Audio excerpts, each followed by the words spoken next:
e apresentar proposta de tratamento. Então, vai ser também utilizada pelas dermatologistas, que vocês vão ver que tem botox, preenchimento, bioestimulador, tem os desenhinhos para representar onde vai ser feito o procedimento, e daí a dermatologista faz a proposta. Igual a gente tem no VESC-PLAN, a cartografia clínica para fazer a proposta de tratamento. Nós estamos já com a lâmina pronta também, e depois ela vai ser mais trabalhada, que é a lâmina para apresentação de proposta de tratamento corporal, e a ideia surgiu por causa do endolift, que vem crescendo, ganhando mercado entre os vasculares. E aí nós convidamos o Arthur Curtarelli para falar de mapeamento venoso, porque ele já é expert nesse assunto, e falar de endolaser, porque ele faz as duas coisas, ele faz o endolaser e faz o mapeamento. Então, ele era a pessoa mais indicada para fazer uma palestra dessa para nós, inclusive ela foi feita no Congresso de Flebologia e Linfologia, da Associação de Flebologia e Linfologia aqui do Brasil, e eu não sei se ele já voltou, que ele foi tomar um café, assim que ele já estiver de volta, a gente começa. Se atrasar um pouquinho até é bom, porque vocês sabem, pessoas atrasam para entrar. Aí já voltou, né, Arthur? Tô por aqui. Tá, vamos esperar das 7h35, e aí a gente começa. O Marcondes geralmente faz essa apresentação, mas ele está em viagem, então ele pediu para eu fazer a apresentação. E a Jéssica é o braço direito do Marcondes, e é ela que faz toda essa parte de funcionamento aqui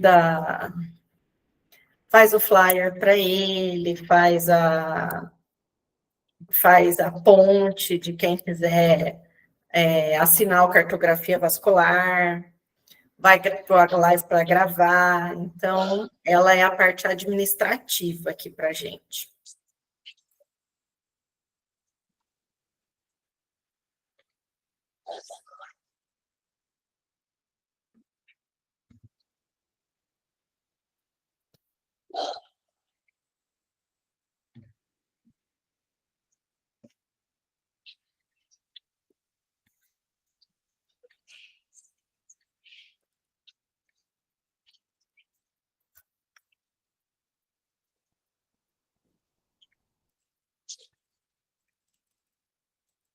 Eu uso cartografia vascular há muito tempo.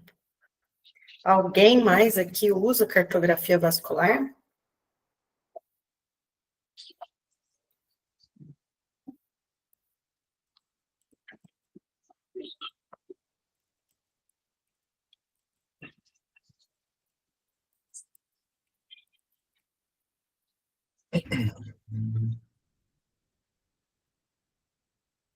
Depois eu mostro para vocês a lâmina e daí dou uma passada no programa todo para vocês conhecerem as lâminas e ter ideia do que o programa faz.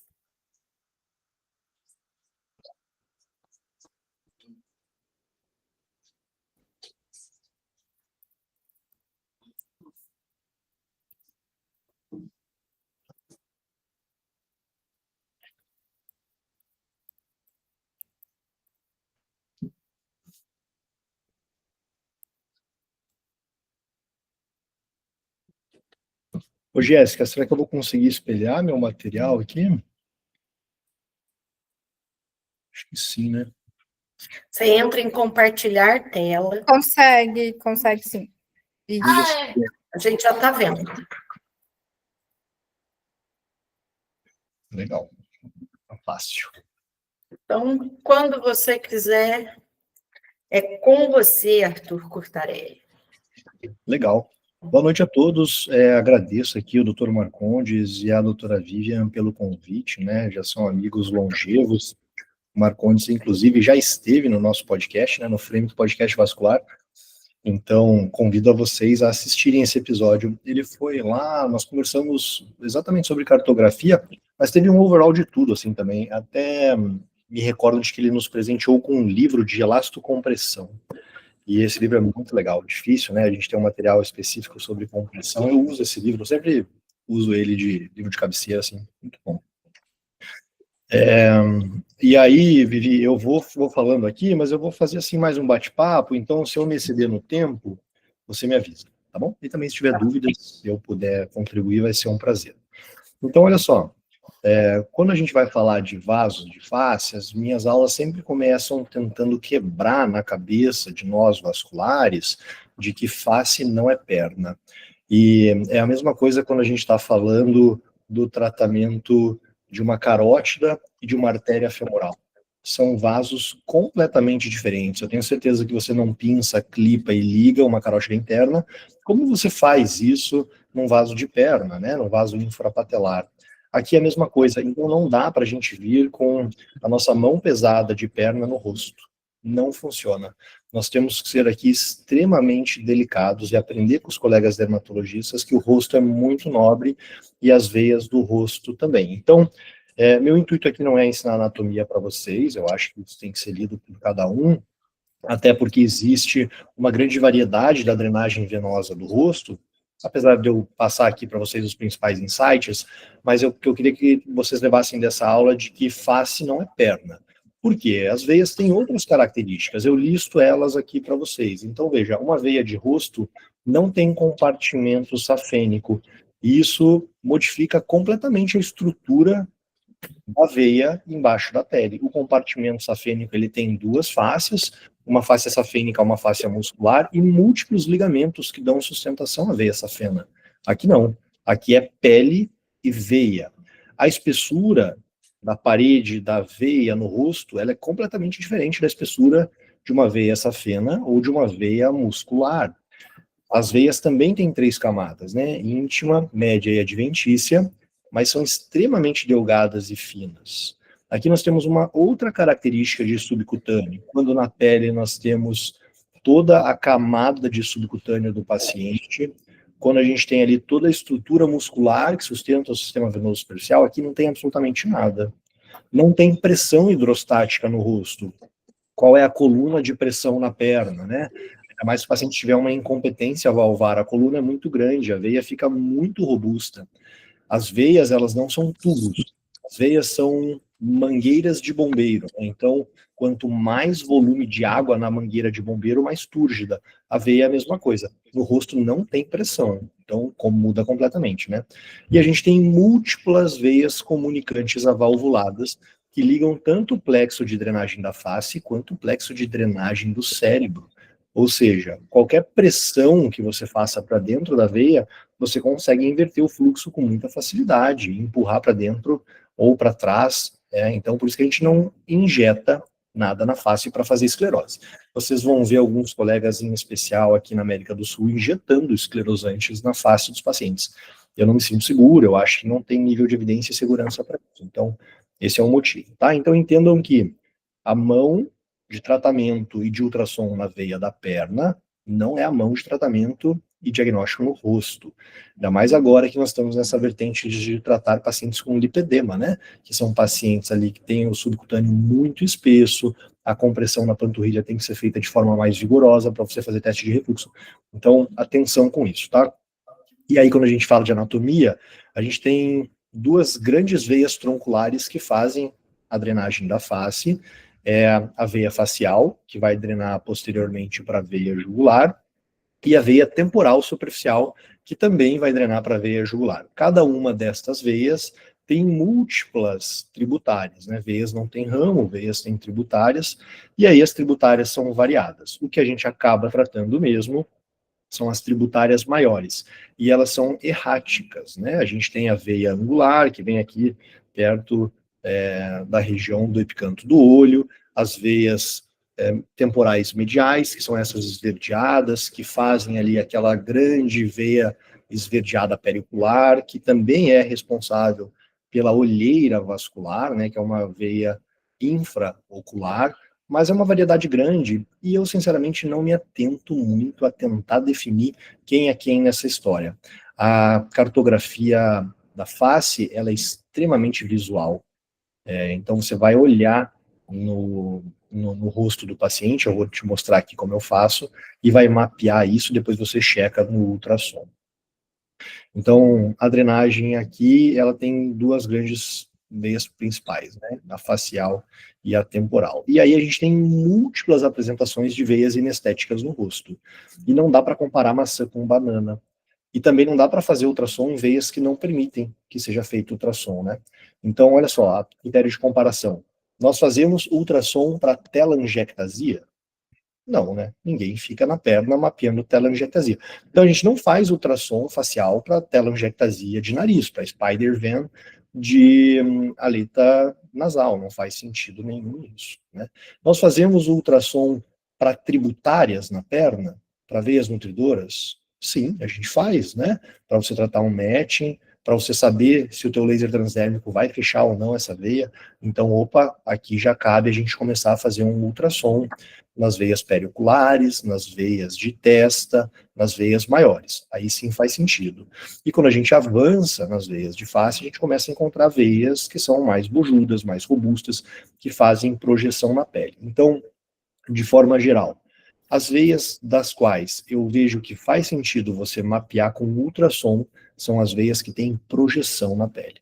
As veias que são planas, não faz tanto sentido assim, a ultrassonografia, a cartografia pode ser mais visual, né? Quando você vai fazer, ou se propor a fazer um tratamento por endolaser, aí você, obviamente, tem que fazer isso, né? Não faz sentido nenhum. E o ultrassom de face, ele se mescla com o ultrassom dermatológico. Então, outro ponto de atenção para nós, colegas aqui. Se você quer mapear o rosto, que é o que a Vivi estava nos ensinando agora, você tem que extrapolar o nosso nível de conhecimento de veias e de vascular para entrar no território de subcutâneo, pele e fillers. Senão você fica incompleto no teu mapeamento, né? Não faz sentido. Então, quem quer mapear rosto tem que dominar o ultrassom dermatológico. E aí, para dominar o ultrassom dermatológico, tem as suas características. É um capítulo à parte dentro da ultrassonografia, é um capítulo à parte dentro da dermatologia. Então, veja, se você vai fazer uma agenda externa, obrigatoriamente você tem que saber os dois. Você tem que saber veia, você tem que saber dermatologia. Entrou com saber também sobre fillers, né? Que são os injetáveis, pode ser bioestimulador de colágeno, preenchedores ou a mescla deles. Se você vai fazer para dentro do seu consultório, aí você pode ter apenas uma noção, porque são coisas completamente diferentes, mas que se mesclam. Então, veja só, quem deve ser mapeado e qual que é teu objetivo? Aqui a gente pode fazer uma avaliação de complicações pós-tratamentos dermatológicos, isso é o dia inteiro no consultório, né? O dermatologista está pedindo para olhar o que foi injetado, se complicou ou não, né? Se ocluiu a artéria ou não, se empurrou a veia para o lado ou não. Se tem evidência ou dúvida de variações anatômicas, então os pacientes que têm facelift em deep plane, os pacientes que têm múltiplas abordagens endoscópicas de facelift, esses pacientes merecem um mapeamento adequado, né? Os mapeamentos que sofreram, pacientes que sofreram porventura um trauma facial, também cabe. Se você está em pré-tratamento dermatológico e você está com dúvida de injetar, 99% dos injetores injetam sem ultrassom, né? Injetam com cânula ou agulha sem ultrassom, mas tem uma porcentagem deles que querem que você mapeie, e aí você pode fazer isso, ou você pode até guiar, né, a punção para o colega. Particularmente, eu já tentei várias vezes, eu não acho prático, eu atrapalho o injetor, a gente briga por espaço, o paciente sente desconforto, muita gente no rosto, então não faço muito eco-guiado, mas pode ser, faz sentido, né? E pré-tratamento vascular, se for tratar essas veias de fronte, com certeza absoluta faz sentido, e claro, nas doenças malformações vasculares. Recebi uma hoje no consultório, estava sendo conduzido como hemangioma há bastante tempo. Não é um hemangioma, é uma malformação venosa de baixo fluxo, né? Conduções completamente diferentes. Malformações vasculares também você vai fazer diagnóstico. Então, essas são as 5 principais indicações do porquê fazer. Dados técnicos de como fazer isso. Não dá para você pegar o seu probe linear de 12 centímetros, super pesado, e tentar pôr no rosto do paciente, né? Você está usando a ferramenta incorreta para fazer isso. Não vai funcionar. Você vai fingir que viu, o paciente vai fingir que acreditou e você acabou não vendo nada, né? Então, primeiro passo, tenha uma boa máquina de ultrassom, com uma boa resolução e que caiba uma sonda linear de alta frequência. Eu uso esta daqui, eu sei que a Vivi também usa essa daqui, a gente trocou umas figurinhas de como usar, particularmente, eu acho que ela é mais legal do que boa. O formato Rockstick tem como objetivo fazer você conseguir entrar, sabe, nas irregularidades do rosto, e isso é bom no diagnóstico, mas para as punções de testa, eu acho que essa angulação ela é um pouco ruim. A Mindray tem a mesma sonda, só que é no formato linear padrão. Eu acho que aquela lá atende um pouco melhor para fazer as punções. São minúcias de quem está fazendo.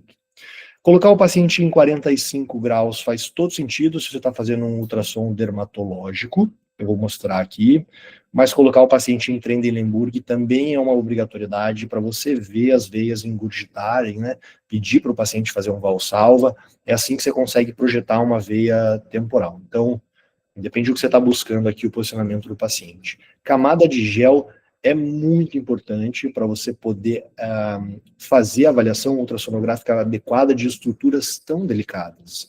Então, quando eu te falo, não use uma sonda de perna no rosto, eu estou te dizendo, é pesado, tua mão vai cansar, você vai macetar, você vai colabar a veia, não vai ver nada. A camada de gel tem que ser grossa mesmo, você tem que apoiar a sua mão em algum ponto para que você não faça pressão sobre as estruturas e comprima elas, porque muda a interpretação, né? Mão leve e apoiada, preset venoso ou preset de pele. Se você olhar aqui, ó, esse tratamento, estou eu e a doutora Carolina executando um tratamento de testa, você vê que a minha mão direita, que é a minha mão melhor, está apoiada sobre a testa do paciente, e eu estou fazendo ultrassom. As veias de testa eu funciono com a mão esquerda, porque a ultrassonografia é tão importante que eu uso a minha melhor mão para insonar. E eu uso a minha pior mão para puncionar, para vocês verem a importância disso daqui. Né? Adequação de profundidade, brilho, ganho em escala, obrigatório, como qualquer outro exame. Então, vocês estão vendo aqui eu fazer um mapeamento de lábios. Veja o volume de gel que a gente utiliza, para eu não fazer compressão na estrutura, né? Para que o exame seja bem feito. Essa paciente está em 45 graus, veja que a sonda é uma sonda de altíssima frequência, né, a Rockstick, e ali, ó, eu estou fazendo uma avaliação em modo B. O modo B, ele é muito, muito importante no mapeamento de face, né, sem sombra de dúvidas, a ferramenta que a gente mais utiliza na ultrassonografia, diferente da perna, né, onde a gente fica utilizando muito Doppler, Color, e aí você vai fazer a identificação das estruturas. Quando a gente vai fazer a identificação de estruturas, a gente tem que conhecer o que pode ser injetado para baixo da pele, porque a apresentação ultrassonográfica em modo B vai te auxiliar a tentar distinguir o que foi ali injetado. 99% das pacientes não faz ideia do que injetaram no rosto delas, né? Então é muito difícil. A gente tem 2 grandes grupos de fillers aqui, tem os absorvíveis e os não absorvíveis. E esses não absorvíveis, tipo PMMA, eles são extremamente complexos, porque definitivamente ele entra no subcutâneo, na musculatura, na estrutura do paciente, você não consegue mais remover. Às vezes ele encapsula, mas muitas vezes ele não encapsula. E quando a gente fala de absorvíveis, que graças a Deus é o que a maioria utiliza hoje, tem 2 grandes grupos novamente, né? 2 grandes subgrupos aqui. Os preenchedores, que dão apenas volume e hidratação ao subcutâneo, e os bioestimuladores, que têm como intuito fazer retenção hídrica, fazer aumento da hidratação do subcutâneo e produção e propagação do colágeno nessa estrutura. E existe a mescla dos 2. Então aqui você vai jogando com as alterações ultrassonográficas em modo B, para tentar distinguir se é um ácido hialurônico, se é uma hidroxapatita de cálcio, né, que é o RAD-S, se é um polilático, que é o Sculptra, se é um Eleva, que é um Renova, e assim por diante, né, eu mesmo que fiz aqui essas tabelinhas com o princípio ativo, o nome comercial e também com as características ultrassonográficas de cada um, e, bem, a verdade, eu consulto isso o tempo todo, porque a gente esquece, né, então acabo consultando o tempo todo. E no posicionamento para as veias de face, eu utilizo muito o Trendelenburg, né? Então essa maca aqui do meu consultório, ela permite fazer Trendelenburg com segurança, e aí eu peço para a paciente deitar, eu deixo ali, abaixo um pouco a luz, deixo ela ali por 2, 4 minutos, até a veia engurgitar, depois eu tiro o travesseiro, veja aqui uma das imagens, ela está de travesseiro, a outra não, né, está com o travesseiro na mão, e aí eu peço para ela fazer valsalva. Esse mecanismo de valsalva é o intervalo temporal ali que eu tenho para fazer a avaliação ultrassonográfica de quão grande esta veia fica, né, então ter uma boa maca é uma possibilidade. O Arthur, eu não tenho, a minha maca não faz Trendelenburg, o que eu posso fazer? Bom, se você tem uma maca elétrica, inverte a paciente, né, põe ela de cabeça para baixo, então os pés na posição da cabeça, a cabeça na posição dos pés, e você vai ter ali um Trendelenburg, dá para você se virar nos 30. Se você não tem uma maca elétrica, então a saída é você colocar a paciente deitada de barriga para cima na sua maca fixa e a cabeça para fora da maca. E você deixa ela ali uns 2, 3 minutos, só por um anteparo para não machucar a nuca dela. Algumas pacientes que eu faço teleconsulta, que vêm do exterior tratar veia de testa, eu peço para fotografar assim também. Então, deita na sua casa, a cabeça para fora da cama, 2, 3 minutos, faz valsalva, tira a foto de fronte, 45 graus de cada lado e total perfil para eu poder fazer a teleconsulta. Então, esse aqui é o posicionamento que eu utilizo. Vocês estão vendo aqui eu fazer um mapeamento de veias agora, não ultrassom dermatológico, né? Então, esse paciente aqui, ó, ele está em Trendelenburg, não é na minha clínica, numa clínica que eu atendo aqui em São Paulo, que ele está com a cabeça na posição da perna. A gente inverteu. E aí você consegue fazer ali da forma adequada, né? Essa imagem aqui é demonstrativa, esse paciente aqui, ele é um colega cirurgião plástico. Veja como é que está a minha mão, ó. Olha como eu estou apoiado, ó. Veja que eu apoio os dedos sobre a têmpora do paciente, né, para eu poder não comprimir a veia que eu estou analisando. Então, essas aqui são as características técnicas de execução do exame. E aí, a hora que você vai executar um ultrassom vascular, você, obviamente, tem que diferenciar se está falando de uma artéria ou de uma veia. Então, toda semana chega no consultório artéria para falar, eu quero tratar a veia de testa. Daí eu faço a avaliação e é artéria, né? Então, visualmente é possível distinguir pulso, a artéria normalmente é dólica, serpentiginosa, a veia não, ela costuma ser reta, né?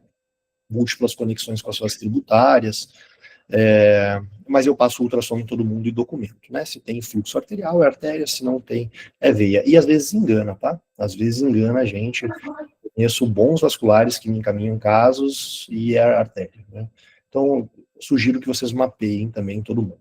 Veja que esse paciente aqui em questão, ele tem ambos, né? Ele tem a veia frontal e ele também tem a artéria temporal lateral ali se pronunciando. E aí a gente começa a fazer o mapeamento e obter os dados técnicos das veias. Então, quando eu estou falando de veias de fronte, o que eu quero entender aqui? Qual é o ramo de conexão dessas veias? De todos os casos de testa que eu tratei, eu nunca tratei veia única.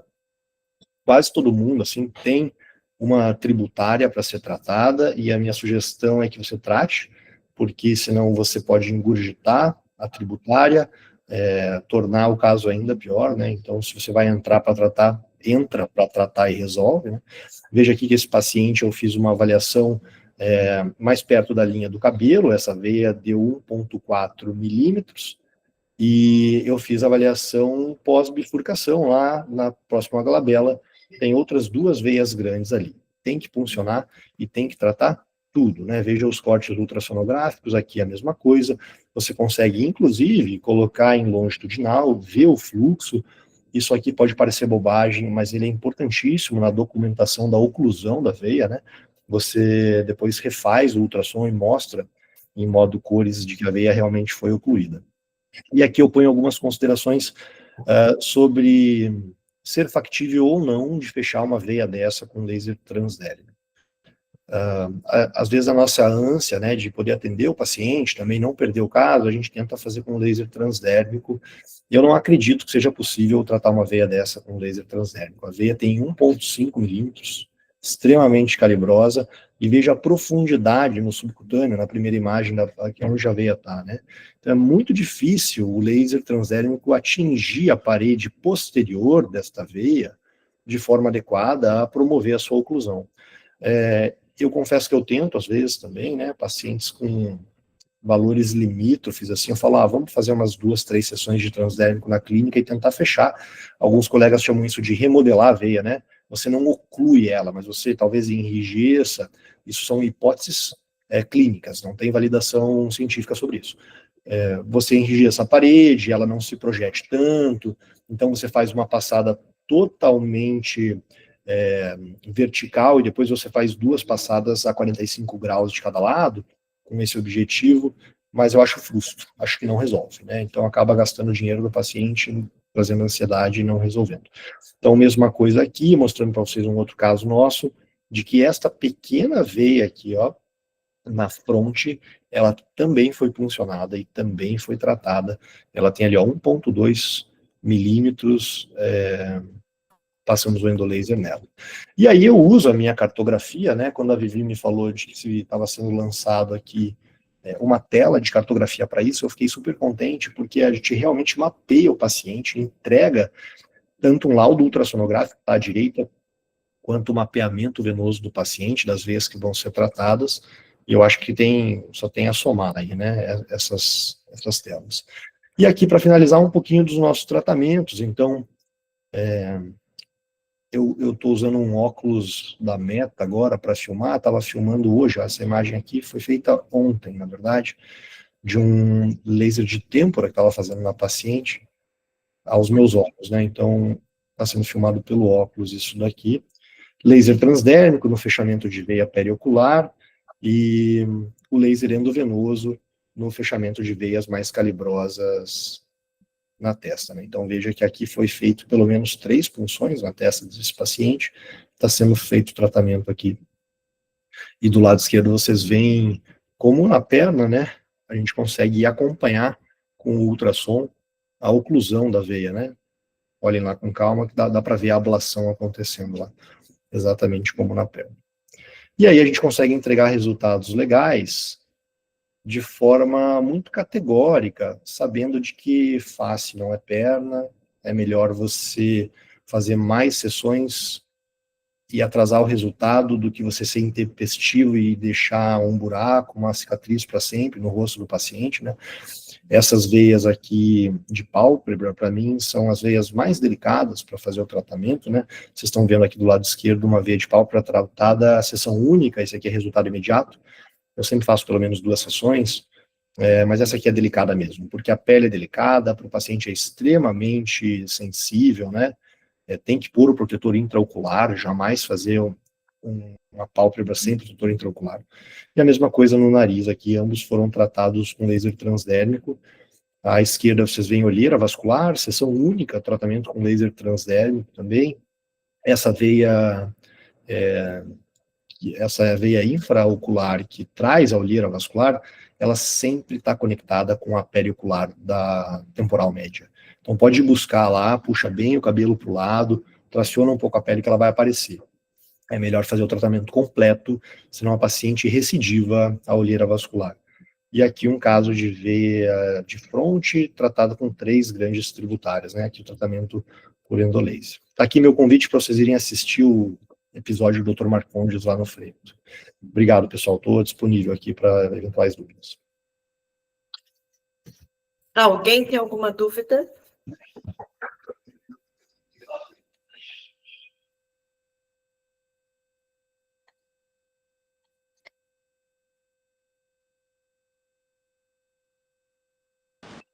Vivian, Oi.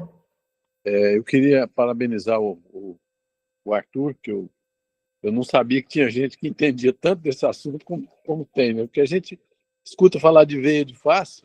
Eu estou falando aqui porque eu estou numa banca de doutorado aqui em Maceió, eu vim presidir uma banca e eu tive que me ausentar só agora que eu consegui voltar aqui Então, Arthur, parabéns, viu? Você com um material maravilhoso. E nós temos um material, a Vivian comentou com você, né? A gente tem um material em nuvem. Se você, eu gostaria muito que você olhasse ele para mim. Como é que é seu material? Deixa só Claro, eu fazer Marco. uma pergunta aqui, deixa eu ver onde está. O Bruno pediu quais os parâmetros que você usa nas veias de pálpebra. Responde ele aí primeiro, Arthur. Fica tranquilo. Ô, Bruno, a gente só mostra nas aulas os casos bonitos, né? Claro que eu tenho minhas dificuldades aqui. A doutora Carol está online aqui, né? É minha sócia, está sempre fazendo os casos. Esses lindos resultados aqui são dela também. E aí eu estava mostrando para ela um hematoma que eu fiz numa pálpebra com laser transdérmico. Assim, a veia explodiu com laser transdérmico e, putz, deixei um hematoma na paciente ali. Eu utilizo o spot de 3, eu utilizo o tempo de 15 a 20 e a fluência baixa, 125 a 150. Estou falando aqui de um Etérea, tá? Que é a nossa plataforma de consultório. Tem mais uma aqui. A tumescência é apenas com soro fisiológico e qual a potência do endolaser? Quem que perguntou, Vivi? O Vinícius Bignato. Ah, sim, trocamos até umas mensagens, né, Bignato? Legal. Cara, a tumescência na testa, ela é muito semelhante da tumescência da perna, a diferença é que você não tem um compartimento, né? Então, tem essa característica do soro se dissipar muito rápido. E eu só sugiro fazer testa quem está fazendo laser de tributária muito bem na perna. Eu acho que a curva de aprendizado tem essa escadinha, né? Não me aventuraria aí para uma testa sem fazer tributária de perna muito bem feita, porque as complicações vêm. E se vem na perna, ok, né? Tá tudo bem. Põe uma calça, cobre, na testa não rola, né? É bem complexo. Então a gente faz a tumescência com soro fisiológico, apenas, na perna não. Na perna, às vezes, a gente coloca corticoide, muitas vezes a gente coloca, se o paciente está acordado, anestésico, né? Na testa, só soro fisiológico. E a tumescência ela é feita muito curtinha, queima o segmento, faz de novo muito curtinha, queima o segmento, não dá para fazer que nem no compartimento safênico, né? A gente usa bomba para fazer tumescência aqui no compartimento safênico. Então eu ponho a agulha lá no terço distal da coxa e deixo o compartimento encher. Na testa não dá. Sobre fluência, a gente utiliza de 3 até 5, dependendo do tamanho da veia. Isso é de potência, né? Desculpa. Vai dar 30 até 50 de lead. Bem, o Luiz falou que a aula foi ótima, e aí acho que dá para você responder o Marcondes agora. Daqui a pouco, se alguém perguntar mais alguma coisa, eu te falo. Ô Marcondes, eu tive acesso aqui à lâmina, né? Estava mexendo no cartografia aqui, eu sou um usuário de cartografia há bastante tempo, né? A gente gosta muito aqui em São Paulo, cada vez melhor o software, e eu achei que está super adequado. A Vivian até me passou aqui como olhar direitinho. Eu gostei muito de que existe uma lâmina com um paciente em 45 graus, isso é muito importante para mapear a olheira vascular, periocular, né? Fazer os vasinhos de aleta nasal aqui. Depois tem aquela imagem que está um pouco mais a semelhança de uma IA, né? Super bonita também, que as dermatologistas usam. Então, me pareceu super adequado ali. Eu acho que vai ser muito útil no uso. Eu queria depois ver com você, para a gente fazer, às vezes, uma lâmina, assim, uma coisa que você personalizasse, porque, afinal de contas, você é o pai da criança. Você começou a divulgar isso aí e está fazendo muito bem. E eu vou liberar uma licença para você lá da FAS. Que aí a gente, depois, quando tiver tudo pronto, com as imagens, aí a gente, vamos fazer uma reunião, eu, você e a Vivian, né, para pelo menos pontuar essas coisas. Vai ser um prazer, cara. Pode contar comigo. Pode ser? Aí eu te chamo semana que vem, porque essa semana não tem jeito. Tranquilo? Tranquilo. A Vivian faz a ponte aí da gente. Meia hora a gente resolve, tá? Mano, você tem papel? Eu vi que você mostrou uma imagem, na hora que eu entrei, você estava mostrando uma imagem no papel da face e tal. Você manda para mim. Claro, vai ser um prazer. Te mostro aqui as cartografias que a gente tem feito. O meu maior caso de testa É uma paciente de fora de São Paulo, vai ser feito essa semana, um caso bem grande. Eu devo fazer aí umas 7 a 8 veias na testa dela.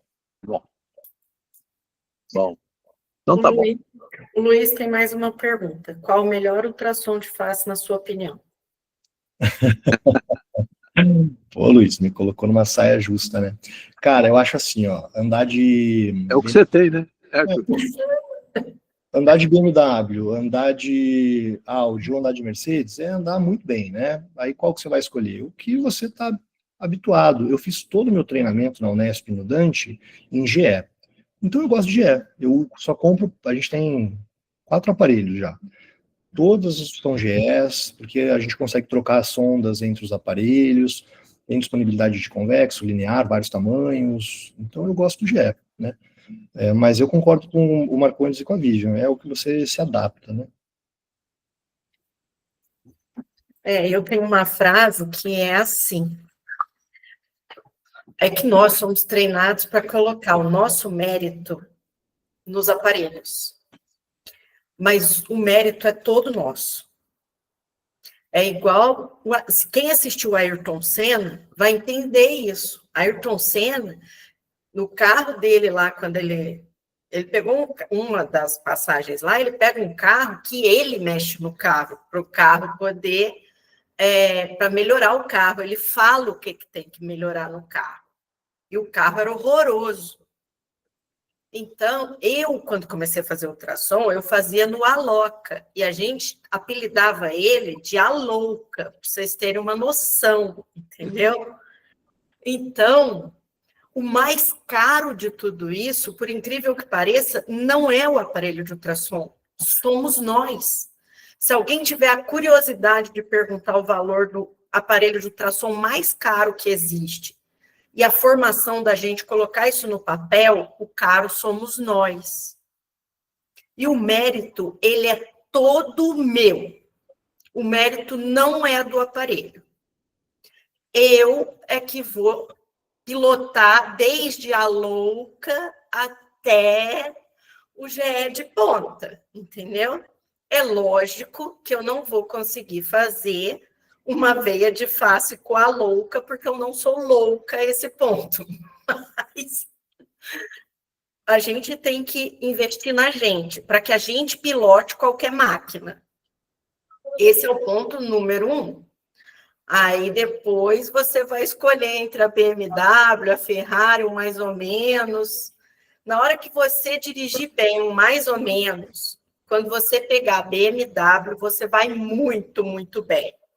E esse negócio de, é que eu sou mais ou menos, então eu preciso de um aparelho muito bom. Você vai continuar mais ou menos. Não tem a menor possibilidade de você ficar muito bom, porque o seu aparelho é muito bom. Só existe uma possibilidade, você ser muito bom e usar qualquer aparelho, tá? Então, parem com essa síndrome de que bom é o aparelho. Isso aí é uma coisa que chega a me deixar irritada quando eu escuto, que eu sou mais ou menos, então eu preciso de um aparelho muito bom. Então, eu sempre dou esse recado aí. Vivi, alguém levantou a mão aí. Não, o Luiz só bateu palminha aqui quando ele falou. Teve uma doutora que levantou a mão. MCV. É Rina que levantou a mão. Isso. Eu não estou vendo. Arthur, parabéns pela aula. Eu tenho uma dúvida. Se chega a formar cordão fibroso nessas veias da testa? Se forma, como que você contorna essa situação? Obrigada. Oi, doutora Rina, uma honra para mim você estar por aqui. Obrigado pela pergunta. Forma sim, 100% dos casos forma. E o cordão tende a desaparecer, né? A gente tem algumas estratégias de compressão, drenagem, taping de pós-operatório que a gente faz para minimizar, mas os primeiros 21 dias ali a paciente sente a veia, né? Assim, durinha. Aí tem alguns cuidados para fazer para ela baixar. Obrigado. Eu vou mostrar a lâmina para vocês. que ela ainda não está liberada, mas para vocês terem uma ideia de como ficou, e aí depois, né, o Marcondes vai ouvir o Arthur para Ela ficou poder ter gravada. mais ideias. Ficou sim, a aula está gravada. Enquanto isso, se vocês quiserem ir pensando aí em mais perguntas, aí depois a gente volta, tá? Já estão vendo a minha tela? Ainda não. Ainda não? Agora sim. Agora Agora sim. começa. Ó, aqui, quando eu entro no cartografia, eu vou entrar lá no paciente, vou voltar aqui só para vocês verem. Eu vou entrar no paciente, vou escolher o exame que eu quero aqui. Aí aqui tem várias lâminas de vários exames. Aí eu escolhi face. Aí eu posso desenhar aqui, já no rostinho, né, da IA. Posso desenhar, se a gente quiser comparar um lado e o outro da face, desenhar os dois lados da face. Ou aqui a 45 graus. Vou desenhar aqui porque o desenho é mais bonito para vocês verem, tá? Então, eu posso desenhar aqui com o pincel.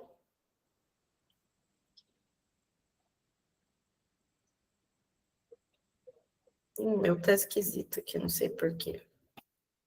Ó. Eu desenho a veia aqui. E aí, aqui, eu posso escrever os dados dessa veia. Qual calibre, né? Por exemplo, 1,4 milímetros barra. Eu, quando faço em perna, faço assim, eu não faço face. Então, eu coloco ali em milímetros o calibre, coloco uma barra e coloco a profundidade. Digamos que a profundidade seja 5,05 centímetros, tá? Lembrando que essa profundidade aqui, quando for laser transdérmico, principalmente, a gente tem que medir desde da pele ali até a parede posterior da veia, porque eu tenho que atingir a parede posterior. É diferente de quando eu vou puncionar, que eu vou puncionar essa veia, eu quero a parede anterior para ver onde eu vou atingir, né? E aqui ainda tem, nos desenhinhos aqui do lado, ó, ácido hialurônico, se eu quiser desenhar aqui ácido hialurônico, toxina botulínica, né? E aí eu posso montar a proposta para o paciente, ou dizer, por exemplo, fiz um mapeamento do que foi feito na face. Aí eu desenho aqui. Pode fazer o planejamento terapêutico, né? Eu posso fazer o planejamento terapêutico, ou então eu sou um médico examinador e veio para eu dizer qual produto que tem ali. Daí eu posso desenhar aqui, o símbolo já é o produto, como vocês podem ver aqui. Ó, ultrassom microfocado, quer fazer um ultrassom microfocado. Então, o desenho já é o símbolo do procedimento, não precisa escrever. Mas se quiser escrever, vem aqui onde eu coloquei. Ah, eu errei. Aí eu apago aqui, ou eu desfaço só o último que eu desenhei, tá? Se eu quiser apagar... Ué. Ó, eu venho aqui e apago aqui. Então, os desenhos... E aí vem aqui, ó, a legenda, para eu não precisar escrever o que eu desenhei para o médico, tá? Isso é em todas elas, em todas as lâminas. Como eu vi que tem muita gente aqui que não conhece o programa, não usa o programa, eu vou mostrar o de veia para vocês. Nossa, aqui minha... Deixa eu ver aqui, peraí. Pronto, é que eu tive que ocultar aqui. Ó, vou mostrar o de veia para vocês.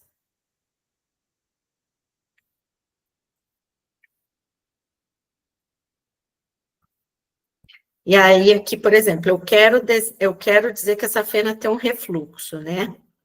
Eu venho aqui, em refluxo, faço um círculo onde está o refluxo, quero dizer que veio por uma variz.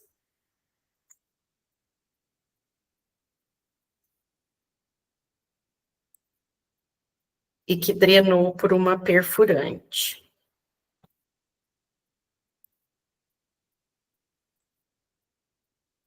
No caso aqui, eu tinha que ter desenhado ela de azul, mas eu não mudei a cor lá, daí ela ficou vermelha aqui, tá? E aqui, ó, se fez cirurgia, tem aqui a cicatriz da safenectomia, se tem linfonodo. Então, tem tudo isso que eu posso, de recurso, desenhar para ficar um desenho bem completo, e aí fica bonito, né? Apresentável, e se eu quiser fazer a proposta de tratamento, aí eu vou montar o que eu faço de... eu faço endolaser. O endolaser, cada um vai colocar lá seu preço, sei lá, 15 mil de endolaser. Aí, eu faço laser transdérmico, 1.200. Você vai montar o procedimento e o valor, que vai ser aqui em configurações, ó, em planejamento terapêutico, você monta o nome, o valor, escreve o valor que você quer, e ele vai montar uma tabelinha para você, você vai colocar o valor, e no final vai sair o seu laudo e o valor, se você quiser. E aí você fica com uma apresentação linda de valores e mapeamento. Então, a apresentação das lâminas, para vocês terem uma ideia, são essas. A de face ainda não está completamente pronta, liberada, mas em breve já vai estar, né, Marcos? Está fechado o seu microfone. Em breve, só essa reunião com o Arthur que a gente resolve com ele. E vai liberar também, mais tarde, uma lâmina de face, de rosto, de corpo, por causa do endolift, e vai ter uma modernização na lâmina de lipedema, não é, Marcos? Para botar mais bonita, porque um colega no Congresso Brasileiro de Ecografia Vascular falou, olha, você tem que melhorar essa perna, senão o paciente olha e fala, minha perna vai ficar igual a essa.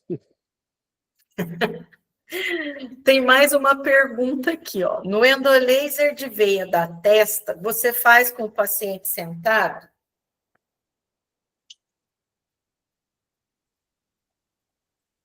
O Arthur.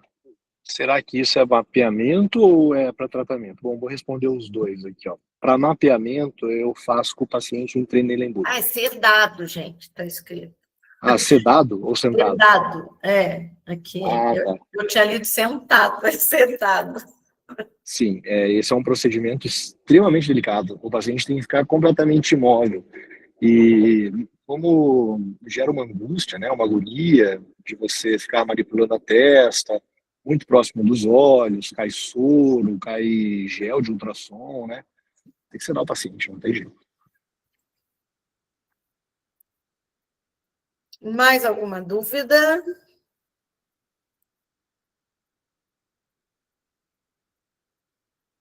Bem, pelo visto, não temos dúvidas. Suas considerações finais, doutor Arthur. Desculpa eu ter fechado a câmera, que eu estou em deslocamento aqui em São Paulo. Bom, Vivi, só agradecer aí você, o doutor Marcondes, né, vem fazendo um trabalho brilhante aí de documentação e que agrega muito valor na ultrassonografia, né? Eu acredito muito que não basta a gente ser bom, que a gente tem que mostrar que é bom. E a hora que você entrega uma boa papelaria, a hora que você entrega uma boa documentação, você está agregando muito valor, né, para o seu serviço. Eu vejo isso a hora que os pacientes perguntam, é só uma veiazinha na testa. Daí, a hora que você mostra a cartografia, ela vê muito mais valor no que você vai executar no seu tratamento, né? Então, acho que vocês estão agregando para a especialidade. Parabéns. Agradeço muito a disponibilidade do Arthur, toda a atenção. Foi uma honra estar ao seu lado e é sempre uma alegria para mim estar ao lado do Dr. Marcondes, que eu admiro demais, meu professor de espuma densa, e todos vocês que estão com a gente até agora, muito obrigada pela participação. Marcondes, suas Obrigado, Vivi. considerações finais. Obrigado, Arthur. Semana que vem a gente volta a falar. Vamos marcar a reunião para a gente resolver aqui, tá? Estou à disposição. Obrigado, pessoal. Boa noite. Vivi, Boa noite. beijo no coração. Tchau. Tchau.